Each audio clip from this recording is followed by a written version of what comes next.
Hai, Assalamualaikum semua. Terima kasih kerana menonton channel saya.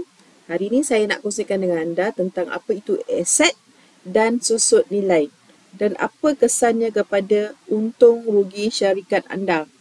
Okey, ada yang tanya tentang soalan tu. Jom kita kongsikan dengan cara yang paling senang untuk anda faham. Okey. Okey, apa maksud aset? Aset sebenarnya adalah harta syarikat, ya. Digunakan untuk buat aktiviti syarikat. Contohlah beli meja untuk pelanggan duduk makan dekat restoran anda.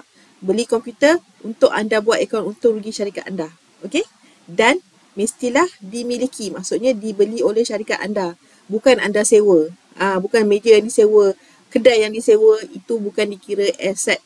Aset kena beli dan kena gunakan untuk perniagaan, bukan untuk jual balik.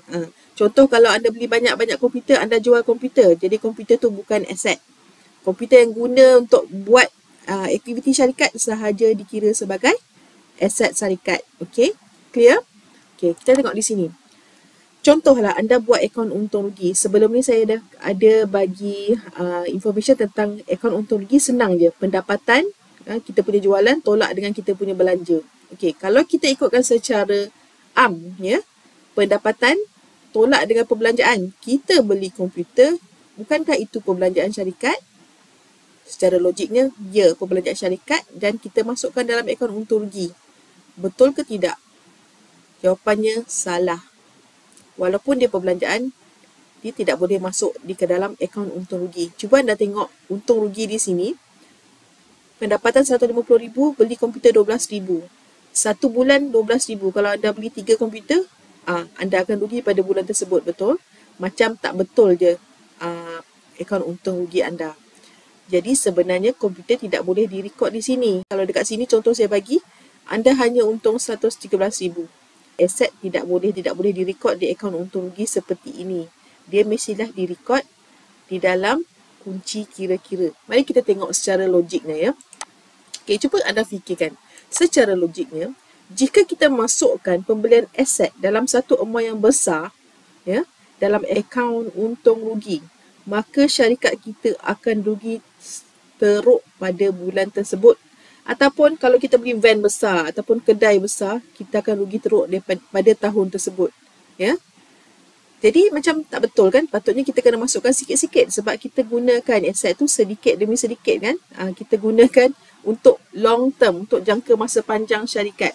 Jadi macam kalau record dalam satu bulan profit and loss, untung rugi kita macam tak betul. Okay? Itu secara logik untuk saya bagi anda faham. Kalau guna terms accounting mungkin susah nak faham. Jadi kalau kita fikir secara logik, kita guna untuk jangka masa panjang, mesti kita nak aset tu direkod belanjaannya sikit demi sikit masuk dalam akaun untung rugi kita, betul? Inilah yang terjadi, dipanggil. Oleh kerana itu kita record aset, catat pembeliannya dekat kunci kira-kira, bukannya untung rugi. Lepas tu kita letak sikit-sikit perbelanjaan dia tu dalam akaun untung rugi. Sebab itulah kita akan buat aset kena ada susut nilai. Susut nilai inilah yang kita akan letak dalam akaun untung rugi setiap bulan. Jadi, mari kita tengok secara detailnya. Contohlah, anda beli komputer dengan harga RM12,000. Anggaran hayat anda guna 10 tahun. Selepas 10 tahun, komputer tu anda boleh letak tepi. Memang tak ada orang beli, tak laku dah, ketinggalan zaman, betul? Okey, caranya kita kira susut nilai dia macam ni. Okey, RM12,000 bahagi dengan 10 tahun. Jadi maksud dia setahun kita kena rekod 1,200 dalam akaun untung rugi kita. Okey, kalau kita rekod 1,200, jadi kalau sebulan berapa? Okay, sebulan kita bahagikan dengan 12. 1,200 bahagi dengan 12 untuk satu tahun. Jadi kita dapat 100 sebulan. Ini yang lebih logik kan? Kalau 100 sebulan. Jadi oleh kerana itu setiap bulan kita akan tolak RM100 dalam akaun untung rugi. Jadi akaun untung rugi kita tolak RM100 dia daripada 12,000. Itu lebih baik kan? Okey. Inilah sebenarnya cara yang betul.